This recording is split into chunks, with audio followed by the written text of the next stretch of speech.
कैसे लिखा जाता है।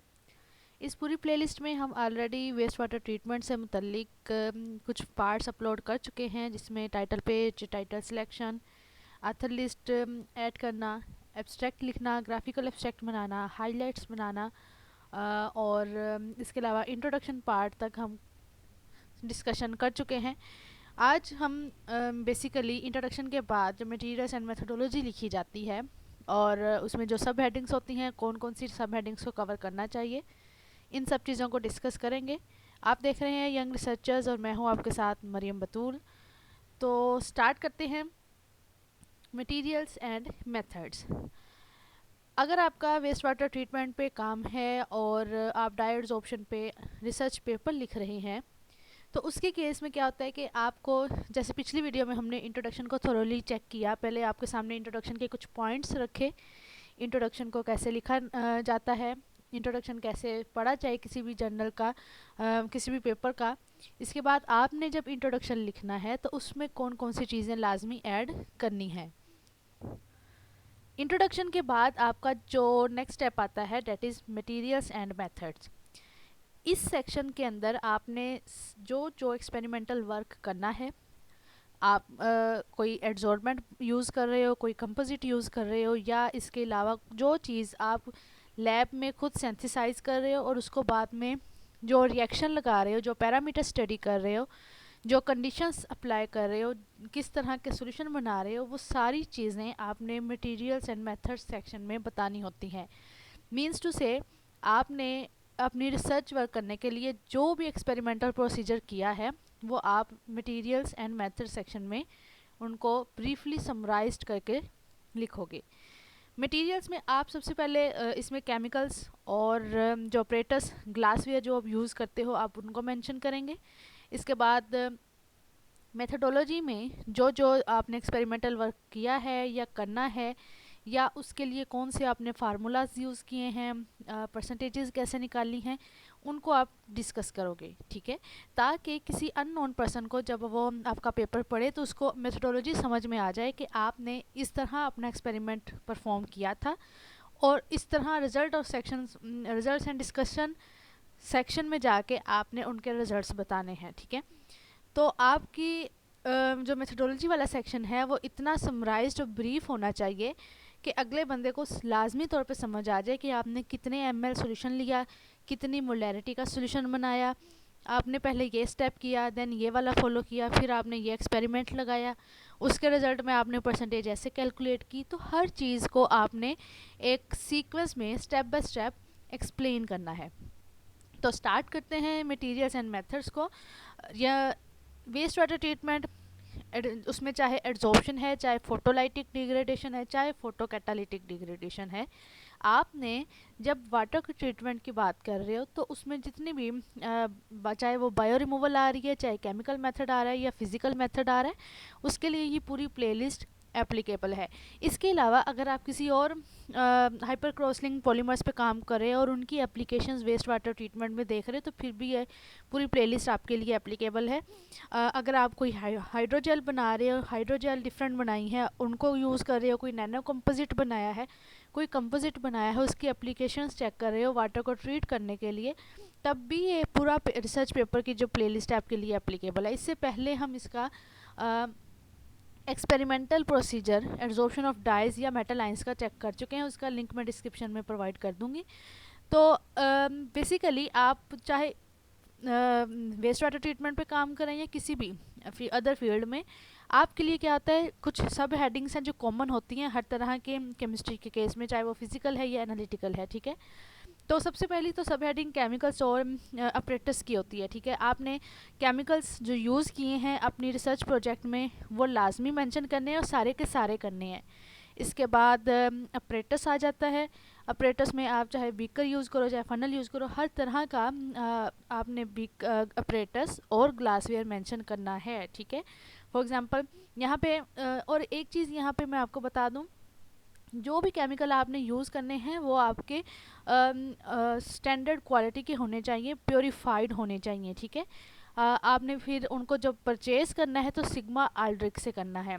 आपने जहाँ से परचेज़ किया है आप उस कंपनी का नेम लाजमी मेंशन करोगे, लेकिन जो सिग्मा आल्ड्रिक है it is the best company. ये केमिकल्स इस यहाँ से जो आते हैं सिग्मा आल्ड्रिक से, वो बहुत ही ज़्यादा उनकी हाई प्योरिटी होती है। ट्राई करें कि आप जो केमिकल यूज़ करें वो सिग्मा आल्ड्रिक से परचेज़ किए हुए हों, ठीक है। और ये इस तरह की चीज़ें मैं कुछ आपको बताऊंगी जो आपने लाजमी अपने मेथडोलॉजी वाले सेक्शन में लिखनी है, ठीक है। और आपने ये भी मेंशन करना है कि वो एनालिटिकल ग्रेड के हैं। एनालिटिकल ग्रेड का मतलब ये होता है कि वो हाई प्योरिटी हाई क्वालिटी के हैं, ठीक है। उनकी 99.9% प्योरिटी होती है सारे केमिकल्स की। जो केमिकल यूज़ हुए हैं रिसर्च में, जो कॉमनली एड्जॉर्प्शन की रिसर्च में यूज़ होते हैं, वो क्या होता है बेसिकली आपका एक डाई सोल्यूशन होता है। और वो डाई जो आप लैब से लेते हो वो लिक्विड फॉर्म में नहीं होता बल्कि वो पाउडर फॉर्म में होता है। आप उसका सोल्यूशन खुद बनाते हो, ठीक है। तो क्रिस्टल वायलेट डाई आपने यूज़ किया है, ठीक है। नाइट्रिक एसिड यूज़ किया है, पीएच एसिडिक पीएच का सोल्यूशन बनाने के लिए कोई बफर सोल्यूशन भी यूज़ किए होंगे। बफर सोल्यूशन भी आप लिख सकते हैं जब आपने पीएच ऑप्टिमाइज़ की। सोडियम हाइड्रोक्साइड ये आपने बेसिक सोल्यूशन बनाने के लिए यूज़ किया। इसके अलावा अगर आपने कोई और केमिकल भी यूज़ किया है ड्यूरिंग योर एक्सपेरिमेंटल वर्क तो आप उसको भी लिख सकते हो यहाँ पे। और इन सब के नेम के बाद आपने ये लाजमी मेंशन करना है कि all these chemicals were of analytical grade, ठीक है। और ये सारे के सारे कहाँ से परचेज हुए थे? सिग्मा आल्ड्रिक से। एनालिटिकल ग्रेड और सिग्मा आल्ड्रिक ये चीज़ें आपने लाजमी मेंशन करनी है। देखिए मैं अब आपको स्टूडेंट्स ये सोच रहे होंगे कि मैं आपको वन बाय वन क्यों वर्ड पढ़ा रही हूँ या लाइन क्यों पढ़ा रही हूँ।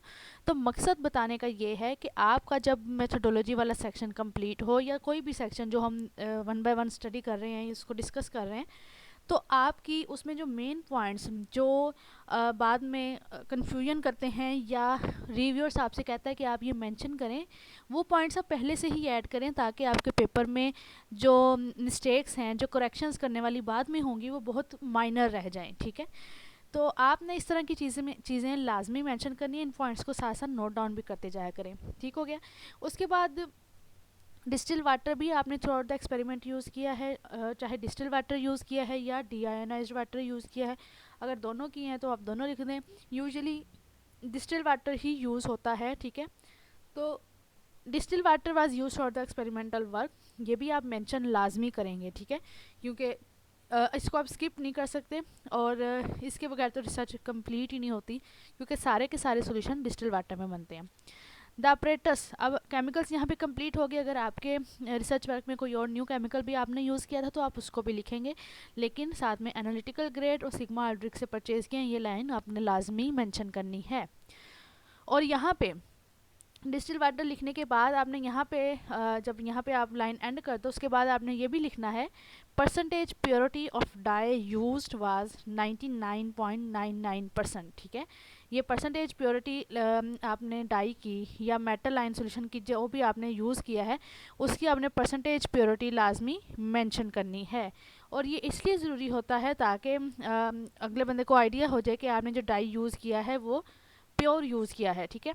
अब आपने ये यहाँ पे नोट डाउन कर लें कि जब भी आपने केमिकल्स की नेम लिखने हैं, ये डिस्टिल वाटर का लिखना है, उसके बाद आपने यहाँ पे लिखना है percentage purity of dye used was 99.99%, ठीक है। ये लाइन आपने लाजमी लिखनी है।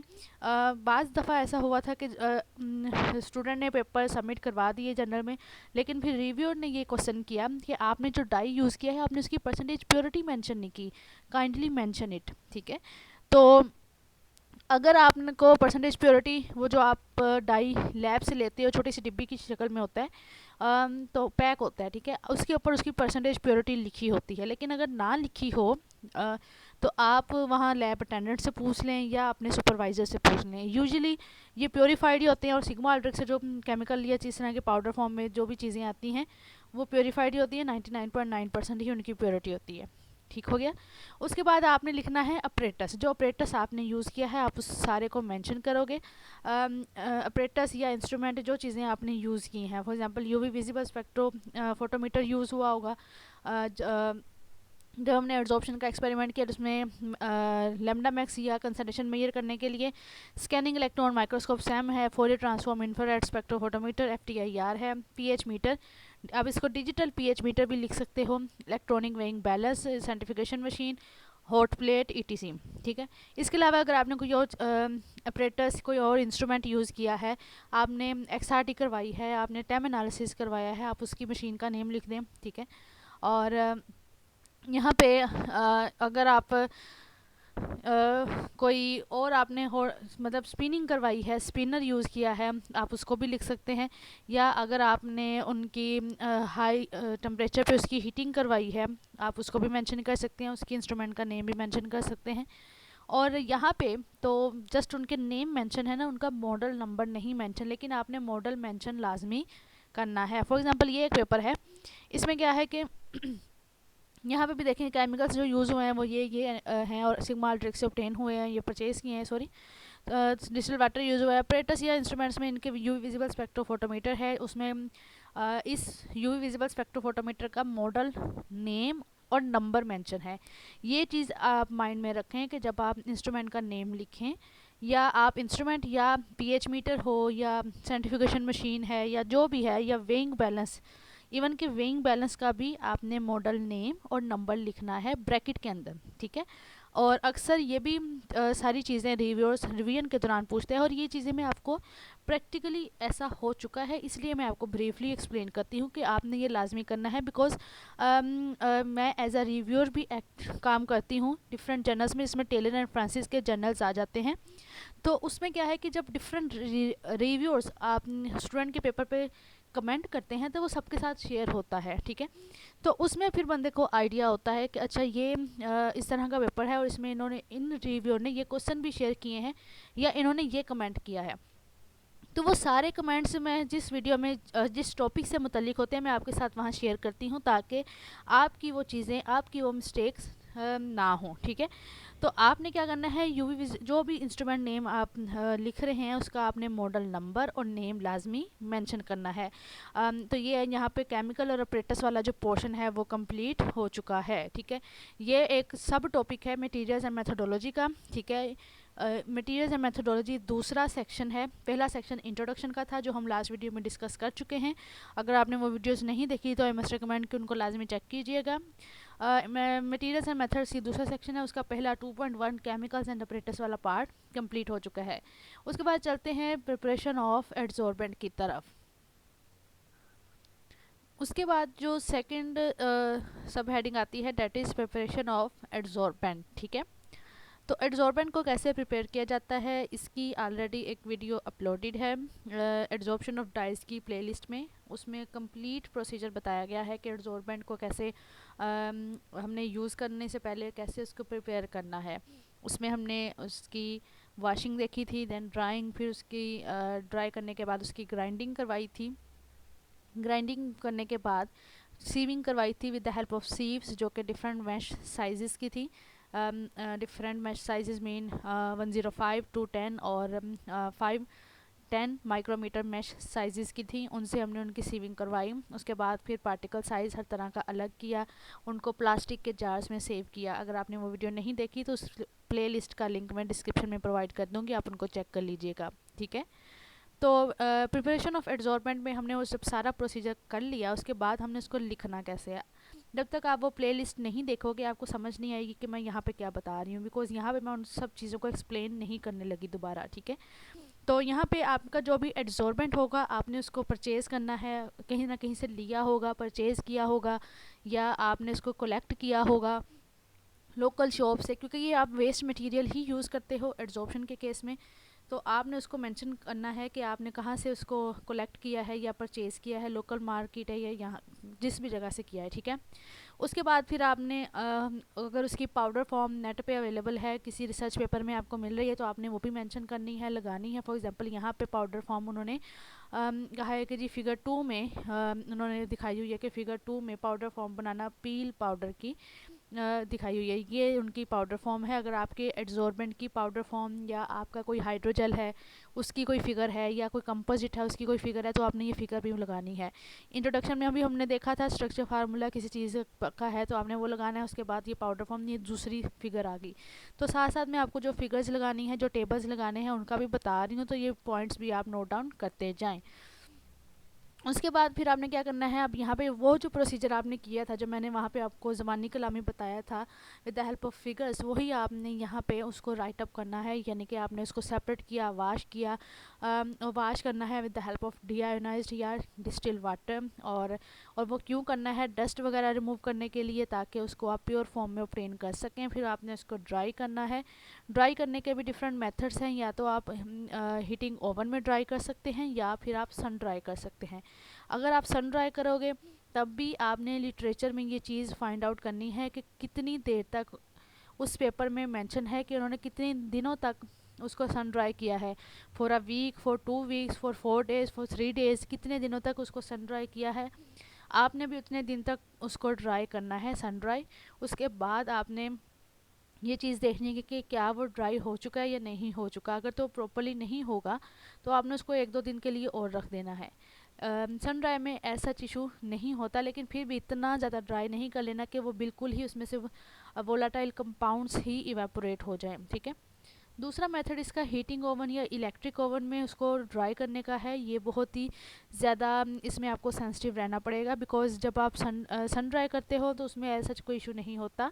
लेकिन ओवन में क्या होता है कि जब आप एक स्पेसिफिक टेम्परेचर, जिस तरह वाटर का बॉइलिंग टेम्परेचर या बॉइलिंग पॉइंट 100 डिग्री सेल्सियस है, तो इसी तरह जो भी आपका बायोजॉर्बेंट है, आप जब उसको ड्राई करते हो तो उसका भी एक स्पेसिफिक बॉइलिंग पॉइंट होता है, स्पेसिफिक टेम्परेचर होता है, जहाँ पे उसके वोलाटाइल कंपाउंड्स इवेपोरेट हो जाते हैं या उसकी बॉन्ड ब्रेकेज हो जाती है और वो एड्सॉर्बेंट डिग्रेड हो जाता है, टूट जाता है, उसकी बॉन्ड की ब्रेकिंग हो जाती है और वो इतनी अच्छी एफिशिएंसी नहीं दे पाता जितनी वो पहले देता था प्योर फॉर्म में ड्राई करने से पहले, ठीक है।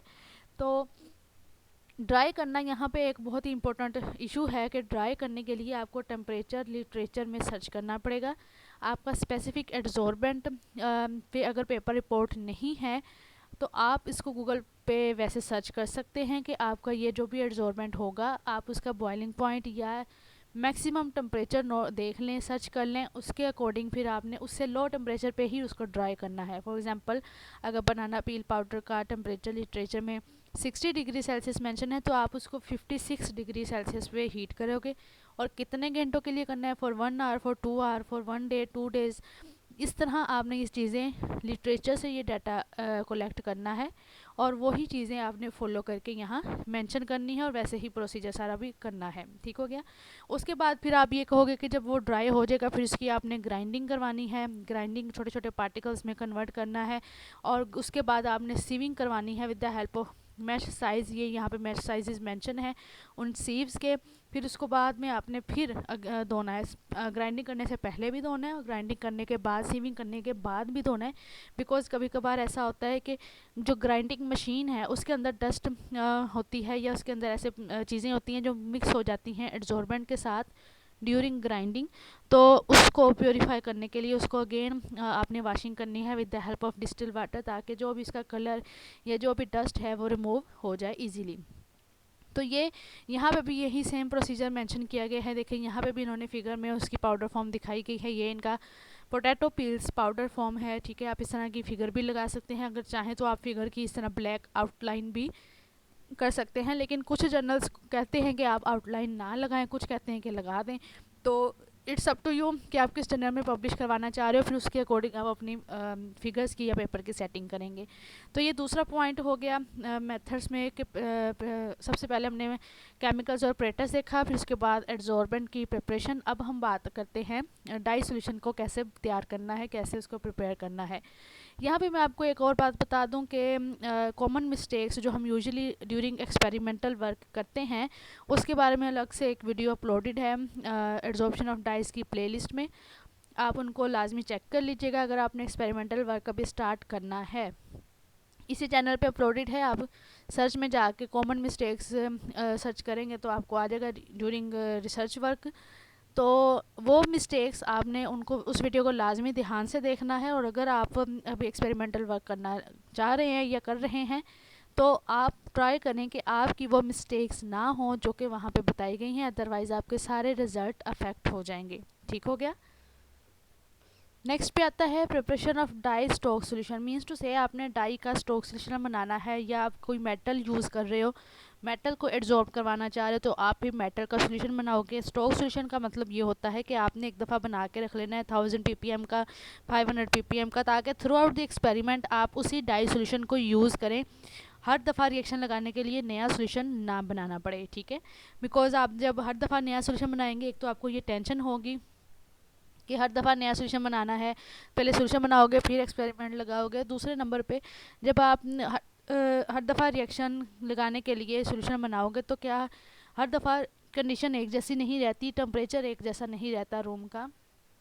इसके अलावा कभी वॉल्यूम का उतार चढ़ाव हो जाता है, मतलब 1 ml ज़्यादा हो गया, 1 ml कम हो गया, या आपका जो डाई आपने वे किया होगा उसकी रीडिंग में कोई चेंज आया हो, जिसकी वजह से सॉल्यूशन की एब्जॉर्बेंस और सॉल्यूशन की जो मेजरमेंट है एक्चुअल वो नहीं रहती जो लास्ट टाइम होती है। ठीक है, तो ट्राई करें कि आप स्टोक सोल्यूशन बनाएं, और ये कैसे बनाया जाता है इसकी भी video already absorption of dyes की प्लेलिस्ट में हम डिस्कस कर चुके हैं। यहाँ पे हमने उसको वहाँ उस पूरी प्लेलिस्ट में एक्सपेरिमेंटल वर्क वैसे डिस्कस किया था, लेकिन अब वाली जो प्लेलिस्ट है इसमें हमें आपके साथ जो वर्डिंग है, जो लाइंस हैं, या जो आपने डाटा रिसर्च पेपर में लिखना है वो शेयर कर रही हूँ। तो यहाँ पे क्या कहता है कि 1000 ppm का स्ट्रोक सोल्यूशन बनाना है हमने। आप इसको ppm की जगह मिलीग्राम पर लीटर भी लिख सकते हो। लीटर का एल आपने थ्रू आउट दी पेपर बड़ा रखना है, यानी कि कैपिटल एल मेंशन करना है जब भी आप लीटर मेंशन करें। तो 1000 ppm का आपने क्या करना है, स्टोक सॉल्यूशन बनाना है डिस्टिल या डीआयोनाइज्ड वाटर में। उस स्टोक सॉल्यूशन को फिर आपने कॉनिकल फ्लास्क में रखना है। कॉनिकल फ्लास्क भी हो सकती है, वो मेरिंग फ्लास्क भी हो सकती है। ठीक है, उसके बाद फिर आपने उसको कवर करना है एल्यूमिनियम फॉइल से। ये सारा एक्सपेरिमेंटल वर्क हम डिस्कस कर चुके हैं, आपने इसको लिखना भी है। ठीक है, जैसे जैसे आपने किया था वैसे वैसे ही ये सारी चीज़ें लिखनी है। ये नहीं कहना कि एल्यूमिनियम फॉइल एक कॉमन सी चीज़ है, हम इसको स्किप कर दें, ऐसा बिल्कुल नहीं करना। बिकॉज आप जो एक्सपेरिमेंटल वर्क लिख रहे हो, यहाँ पे जो लिख रहे हो, मेंशन कर रहे हो, वही सारी चीज़ें जब दूसरे स्टूडेंट जिन्होंने अभी काम स्टार्ट करना है जब वो पढ़ेंगे तो वो भी सेम यही प्रोसीजर फॉलो करेंगे। अगर यहाँ पे आप उसको कवर करने का नहीं लिखोगे तो वो भी कवर नहीं करेंगे, तो उसके रिजल्ट में क्या होगा कि लाइट का जब इंट्रैक्शन डाई सोल्यूशन के साथ होगा तो उसकी एब्जॉर्बेंस की वैल्यू चेंज हो जाएगी, टोटली चेंज हो जाएगी। और ये कैसे चेंज होगी, ये हम बियर लैम्बर्ट ला के वीडियो में ऑलरेडी डिस्कस कर चुके हैं, कॉमन मिस्टेक्स में भी हम डिस्कस कर चुके हैं, आप लाजमी उसको चेक कर लीजिएगा। ठीक हो गया। उसके बाद फिर हमने कहा कि हमने स्ट्रोक सोल्यूशन बनाने के बाद इसको कवर कर लिया, और उसके बाद हमने जो भी सोल्यूशन बनाने हैं 10 ppm 20 ppm नेक्स्ट जो भी सोल्यूशन बनाने होंगे वो फिर हम इस स्टोक सोल्यूशन से बनाएंगे, इसके अंदर डाइल्यूशन करके, इसको डाइल्यूट करके, इसके अंदर डिस्टिल वाटर ऐड करके। यही सारा प्रोसीजर इस पेपर में भी बताया गया है। मीन्स टू से कि यहाँ पे बस ये डिफरेंस है कि 1000 ppm स्टोक सोल्यूशन कैसे बनाया। ठीक है, आप इस तरह लाइन भी ऐड कर सकते हो कि 1 ग्राम आपने डाई का ऐड किया 1 लीटर ऑफ डिस्टिल वाटर में। ठीक है, तो 1 litre mean 1000 ml distil water के अंदर 1 ग्राम आपने डाई सोल्यूशन का ऐड किया, तो आपके पास 1000 ppm का स्टोक सोल्यूशन प्रिपेयर हो गया।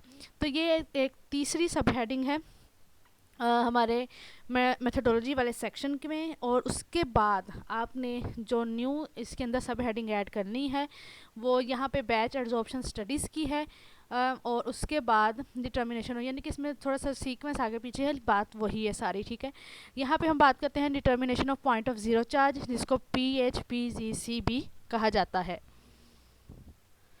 इसके बाद जो determination of point of zero charge है, point of zero charge determine करने का पूरा मेथड और इसका ग्राफ कैसे बनाया जाता है, ये क्या है पॉइंट ऑफ ज़ीरो चार्ज और इसको बनाना क्यों ज़रूरी है, ये ऑलरेडी हम एड्जॉर्प्शन ऑफ डाइज की प्लेलिस्ट में ये वीडियो चेक कर चुके हैं।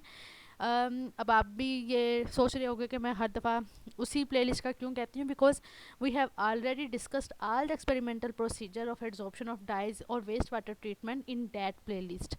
और अगर अभी तक आपने उस प्लेलिस्ट को चेक नहीं किया तो मैं आपसे ये ज़रूर कहूँगी कि आप उसको लाजमी चेक कीजिएगा अगर आपका वेस्ट वाटर ट्रीटमेंट पे काम है तो।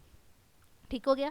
तो point of zero charge determination का जो वहाँ पे हमने एक्सपेरिमेंटल प्रोसीजर देखा था उसी को हमने वर्डिंग की शक्ल में लिखना है। ये डिफरेंट पेपर से आपको डिफरेंट इसका डाटा मिलेगा। आपने जो experimental procedure point of zero charge के लिए करना है आपने यहाँ पे इसको मेंशन करना है कि आपने क्या किया कि point of zero charge determine करने के लिए जो भी आपका सिलेक्टेड एड्जॉर्बेंट था आपने उसका 0.1 ग्राम 0.1 ग्राम ऐड करना है सिलेक्टेड एडजॉर्बेंट का 0.1 मोलर सोडियम क्लोराइड के सोल्यूशन में। और ये जो 0.1 मोलर सोडियम क्लोराइड का सोल्यूशन होगा, इसकी पीएच आपने पहले से नोट डाउन करनी है कि जब आपने सोल्यूशन बनाया था 200 ml टोटल वॉल्यूम में, तो इसकी पीएच क्या थी। ठीक है, उसके बाद फिर आपने इस पूरे मिक्सचर को शेक करना है 270 आरपीएम की स्पीड के ऊपर, और 3 घंटे के लिए आपने इसको शेक करना है अच्छे से। उसके बाद आपने क्या करना है, क्योंकि अब आपने एडजॉर्बेंट ऐड कर दिया हुआ है इसके अंदर, इसलिए आपने शेकिंग करनी है, और शेकिंग आपने ऑर्बिटल शेकर के ऊपर करनी है 270 आरपीएम राउंड पर मिनट उसकी स्पीड होनी चाहिए। उसके बाद आपने क्या करना है कि उसकी सॉल्यूशन की मेजरमेंट करनी है कि उसकी पीएच में कितना चेंज आया है with the help of pH meter, और इनिशियल पीएच और फाइनल पीएच के दरमियान आपने ग्राफ प्लॉट करना है, यानी कि चेंज इन पीएच और इनिशियल पीएच के दरमियान, और वहाँ से आपने pH point of zero charge जो है वो कैलकुलेट करनी है, डिटरमिन करनी है। ठीक हो गया। तो ये सारा प्रोसीजर हम ऑलरेडी वीडियो की शक्ल में डिस्कस कर चुके हैं, एक्सपेरिमेंटल प्रोसीजर। यहाँ पे आपने इस तरह की डिटेल उसकी ऐड करनी है मेथडोलॉजी वाले सेक्शन में। जैसे कि हम यहाँ पे देखें तो इन्होंने भी ऑलमोस्ट सेम प्रोसीजर अप्लाई किया हुआ है। ठीक है, तो आपने क्या करना है कि इनकी जो एक्स्ट्रा लाइंस हैं वो ये हैं कि initial pH was plotted against difference between initial and final pH readings. इन्होंने एग्जैक्ट उसको करके बताया है कि एक्स एक्सिस पे ये चीज़ लेनी है, वाई एक्सिस पे ये चीज़ लेनी है। आप भी इस तरह डिटेल डिस्कशन लाजमी कीजिएगा। फिर उन्होंने कहा है कि इससे फिर हमें पोटैटो पील्स पाउडर से हमें पॉइंट ऑफ इंटरसेक्शन जो होगा, जो ग्राफ का पॉइंट ऑफ इंटरसेक्शन है जहाँ से लाइन क्रॉस कर रही है एक्स एक्सिस को, वो हमारा पॉइंट ऑफ ज़ीरो चार्ज होगा एडजॉर्बेंट का। तो इस तरह की डिटेल आपने क्या करना है, जिसको ऐड करना है अपने determination of point of zero charge वाली सब हेडिंग के अंदर। ठीक हो गया। उसके बाद नेक्स्ट जो हेडिंग आती है that is batch absorption studies.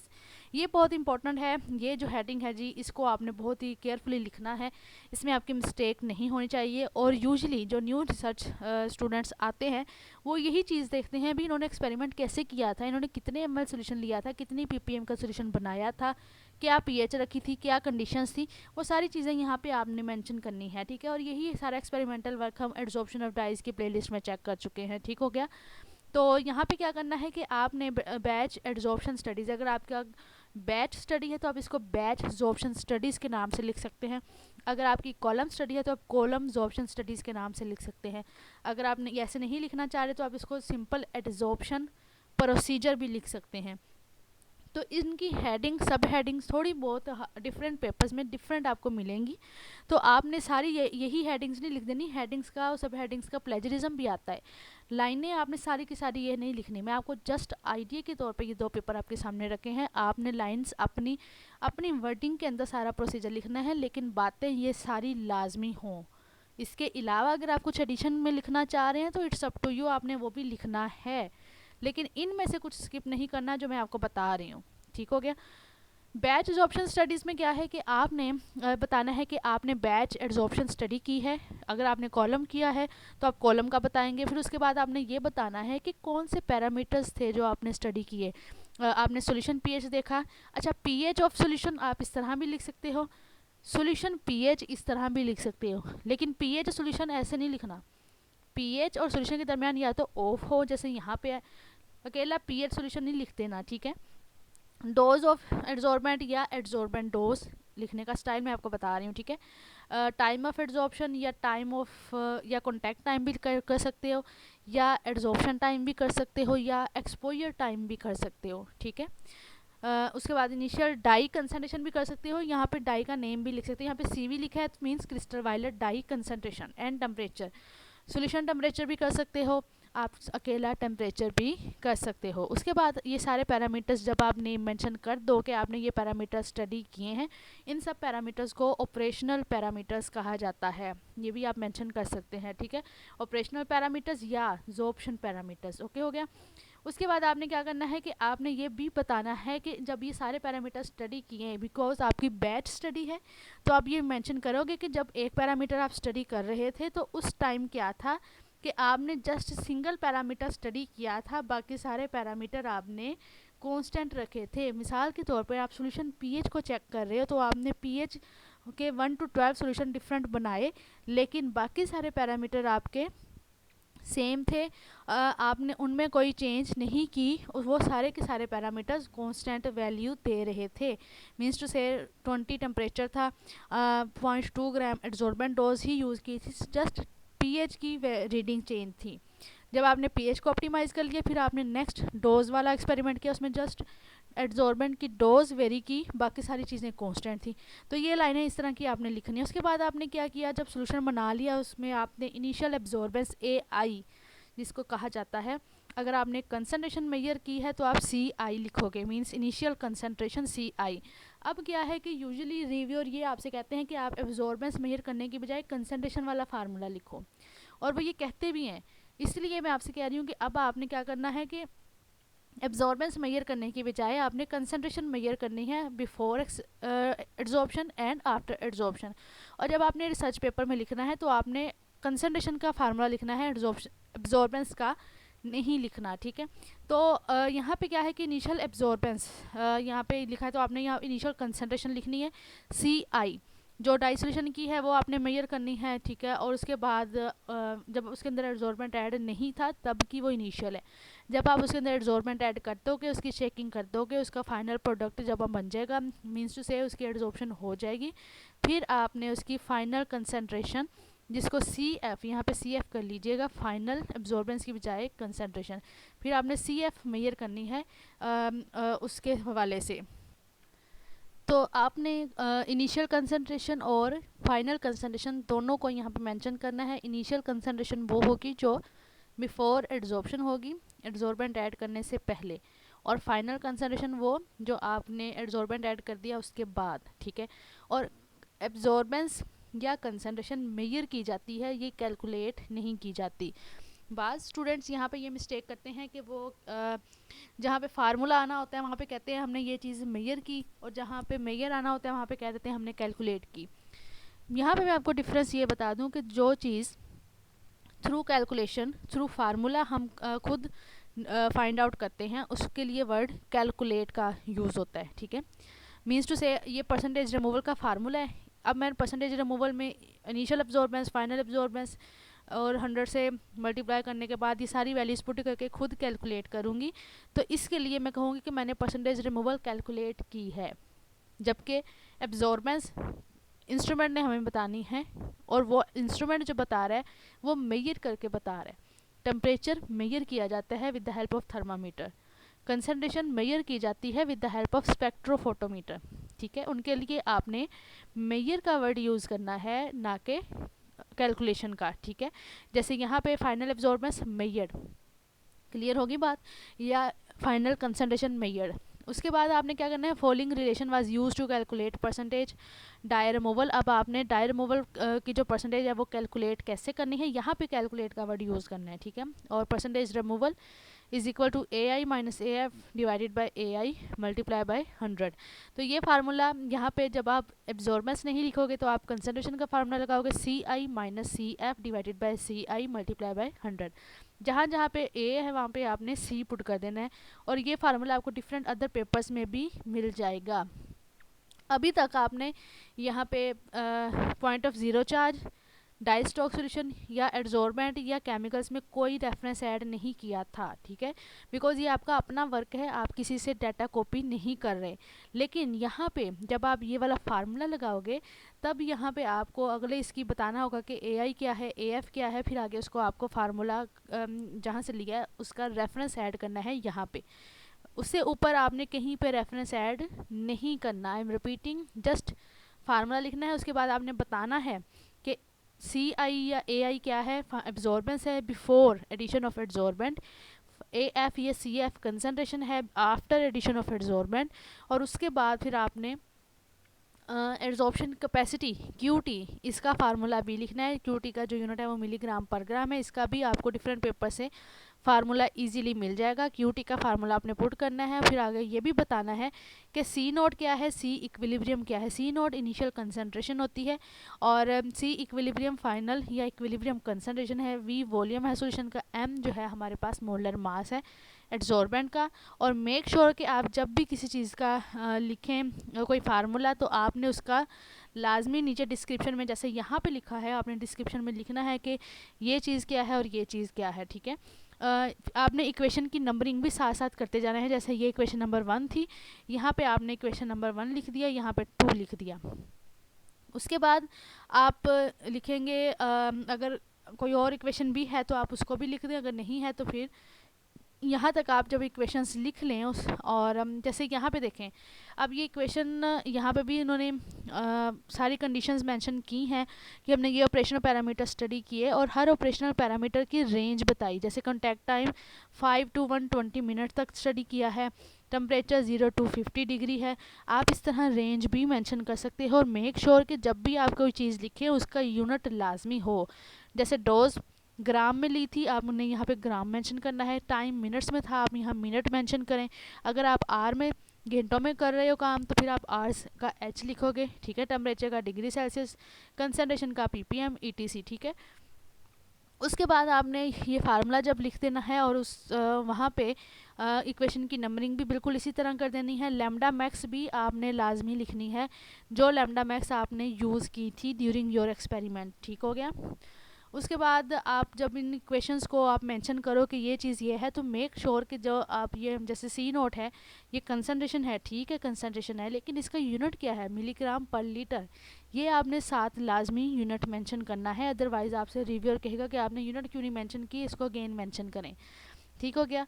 तो यहाँ पे इनका ये preparation of dye stock solution, preparation of adsorbent, adsorption studies और पॉइंट ऑफ ज़ीरो चार्ज तो हम ऑलरेडी डिस्कस कर चुके हैं। यहाँ तक इनका मेथोडोलॉजी वाला सेक्शन कंप्लीट है। उसके बाद कैरेक्टराइजेशन जो है ये भी मेथोडोलॉजी में ही आती है, लेकिन कैरेक्टराइजेशन टेक्निक को इतनी ज़्यादा इंपॉर्टेंस दी जाती है कि इसका अलग से एक सब है, अलग से इसका एक सेक्शन बनाया जाता है, जिसको 1 2 3 जैसे इंट्रोडक्शन एक सेक्शन है, मेथोडोलॉजी एक सेक्शन है, इसी तरह कैरेक्टराइजेशन भी एक अलग सेक्शन है। इसको हम अलग वीडियो में, आने वाली अगली वीडियो में डिस्कस करेंगे। तो यहाँ तक आपका इस पेपर में देखें, यहाँ तक आपका मेथोडोलॉजी वाला सेक्शन कंप्लीट हो चुका है। लेकिन यहाँ पे एक चीज़ मेंशन नहीं की गई जो पिछले पेपर में की गई है। फॉर एग्जांपल ये वाला पैराग्राफ, ये बताना आपके लाजमी समझती हूँ मैं, बिकॉज़ जब आप एक्सपेरिमेंट करते हो तो ज़रूरी नहीं होता कि आपकी सारी रीडिंग सही आए। फॉर एग्ज़ाम्पल आपने जो टेम्परेचर वाला एक्सपेरिमेंट किया या टेम्परेचर के अलावा भी कोई एक्सपेरिमेंट किया, आप सुबह जब आए लैब में आपने तब एक्सपेरिमेंट किया, ठीक है। उसके बाद फिर आप घंटा, मतलब आपको घंटा या 2 घंटे लग गए काम करते टाइम, तो उस दौरानिए में रूम टेम्परेचर में भी कोई ना कोई चेंजेस आई होंगी, ठीक है। रूम टेम्परेचर में जो चेंजेस आती हैं उसकी वजह से थोड़ा बहुत रीडिंग पे भी इफ़ेक्ट होता है, ठीक है। तो आपने ये चीज़ लाजमी मेंशन करनी है मेथोडोलॉजी वाले सेक्शन में कि जितने भी एक्सपेरिमेंट्स थे वो जो आपका ऑप्टिमम टेम्परेचर था ना, इफ़ेक्ट ऑफ टेम्परेचर जो आपने स्टडी किया, उसमें आपने जो भी टेम्परेचर रखा, फॉर एग्जांपल आपका ऑप्टिमम टेम्परेचर आया 40 डिग्री सेल्सियस, तो आप 40 डिग्री सेल्सियस को केल्विन में चेंज करोगे, केल्विन में आपने टेम्परेचर लिखना है, ठीक है। तो आप लिखोगे कि जितने भी एक्सपेरिमेंट हैं वो 40 डिग्री सेल्सियस को केल्विन में करके देखिए कितना बनता है। तो आपने कहना है कि इतने टेम्परेचर पे किए गए हैं, +-1, +-1 का मतलब ये होता है कि या तो 291 में प्लस ऐड हो के 292 हो जाएगा, या 1 माइनस होके 290। मीन्स टू से 1-2 घंटे अगर आपको ड्यूरिंग एक्सपेरिमेंट लग भी गए हैं तो उसमें आपका टेम्परेचर जो रूम टेम्परेचर वेरी किया है वो 1 या 2 डिग्री सेल्सियस का डिफरेंस आया है, बहुत ज़्यादा डिफरेंस नहीं आया। और ये चीज़ मेंशन करना इसलिए ज़रूरी होता है ताकि रिव्यूअर को ये पता चले कि आपकी रीडिंग में अगर थोड़ी बहुत फ्लक्चुएशंस आई भी होंगी, फॉर एग्जांपल अगर आपका 96 रिमूवल आई है तो इट मीन्स कि जब आपने ये टेम्परेचर मेंशन किया है +-1, तो आपका या जो रिज़ल्ट टेम्परेचर चेंज होने की वजह से या तो 96 + 1 97 हो जाएगा, या 96 - 1 = 95 हो जाएगा, ठीक है। तो आपने ये सारी चीज़ें यहाँ पे टेम्परेचर उसका मेंशन करना है। उसके बाद आपने जो भी आपकी स्टैंडर्ड डेविएशन हुई है आपने वो स्टैंडर्ड डेविएशन भी मेंशन करनी है। मीन्स टू से इनकी 3.4% तक रीडिंग्स डेविएट की, आपने अंदाज़न इस तरह 3 लिख देना है, 3.2 लिख देना है। मीन्स टू से आपकी जो भी आप स्टैंडर्ड डेविएशन आपने सपोज लिख देनी है, या अगर आप कैलकुलेट करनी है तो आप कैलकुलेट भी कर लीजिएगा। अदरवाइज़ आप इसको सपोज भी लिख सकते हो कि जी 3.2% डेविएशन आई है, 3% डेविएशन आई है, 4% आई है, लेकिन 3.5% के राउंड अबाउट ही आप रहें तो वो ज़्यादा बेहतर होगा, बजाय इसके कि आप ज़्यादा आगे जाएं। और इसको कैलकुलेट करना एक बहुत ही लेंथी प्रोसीजर है। आपको मैंने एक इसकी ट्रिक बता दी है कि आपने 3 to 3.4 या 5 तक ही रहना है कि इतनी आपकी स्टैंडर्ड डेविएशन आई है। ठीक हो गया। उसके बाद ये पैराग्राफ आपने लाजमी ऐड करना है मेथोडोलॉजी वाले सेक्शन में। नेक्स्ट पे वो कह रहे हैं इसमें डायग्राम जो इसका ओवरऑल स्कीम है पूरे प्रोसेस की फिगर 3 में दिखाई गई है। आपने वो इसकी ओवरऑल स्कीम भी बनानी है। फिगर 3 हम इसकी चेक कर लेते हैं जी। ये फिगर 3 है, इसको हम आने वाली अगली वीडियो में डिस्कस करेंगे कि ये स्कीम कैसे बनानी है या इसमें कौन सी चीज़ें इंक्लूड होनी चाहिए। आपके सामने डिफरेंट पेपर्स की स्कीम रखी जाएंगी, उससे आपको काफ़ी हद तक आइडिया हो जाएगा कि आपने स्कीम कैसे बनानी है। और ये भी आपने यहाँ पे मेथोडोलॉजी के जैसे यहाँ पे एंड पे मेंशन किया गया है, आपने एंड पे ही मेंशन करना है, रिजल्ट वाले पार्ट में मेंशन नहीं करना। या मेथोडोलॉजी के एंड पे ऐड कर दें या इंट्रोडक्शन के एंड पे ये लाइनें ऐड कर दें कि स्कीम इसकी ओवरऑल हमने यहाँ पे दिखाई हुई है। ठीक हो गया। तो ये आज का टॉपिक था मेथोडोलॉजी वाला सेक्शन, जिसमें हमने उसके केमिकल अपरेटस वाली सब हेडिंग चेक की। प्रिपरेशन ऑफ एड्जॉर्बेंट, ये कैसे लिखना है, डाइस्टोक सोल्यूशन कैसे राइट अप करना है, determination of point of zero charge, batch adsorption studies, और इसके बाद हमने ये उसकी थोड़ी बहुत स्टैंडर्ड डेविएशन का भी सिलसिला देखा। इससे अगली वीडियो में हम इंशाल्लाह ताला ओवरऑल स्कीम प्रोसेस की जो है उसको देखेंगे। उसके बाद हम करेक्टराइजेशन की तरफ चलेंगे और उसके बाद रिजल्ट्स एंड डिस्कशन को डिस्कस करते करते आइसोथर्म काइनेटिक मॉडल्स पे जाएंगे, और उसके बाद कंक्लूजन और रेफरेंसेस मैकेनिज्म भी साथ साथ देखते जाएंगे। और इसमें हम सप्लीमेंट्री फ़ाइल क्या होती है, कैसे बनाई जाती है, कौन सी चीज़ें उसमें होनी चाहिए, हम उनको भी इंशाल्लाह ताला 1 by 1 डिस्कस करेंगे। तो thank you very much for your time. मिलते हैं अगली वीडियो में एक न्यू इंटरेस्टिंग टॉपिक के साथ। इजाज़त दीजिए। अल्लाह हाफिज़।